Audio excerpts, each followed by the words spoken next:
Okay guys, yung puwan dyan, kada isang glamping tent is may specific na puwan. So ayan, helmet yan, sorry guys. Ayan. Oh, sorry madilim. Ayan. So ayan, may solar light sila.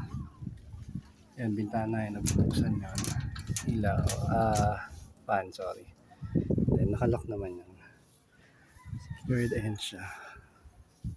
From sa labas. Ayan, helmet yun guys. Ayan, labas tayo. Ayan, dami. Ayan. Lambot yung foam niya. Kumot. Blanket yan. Pillow. Ayan guys. So, open. Kami na.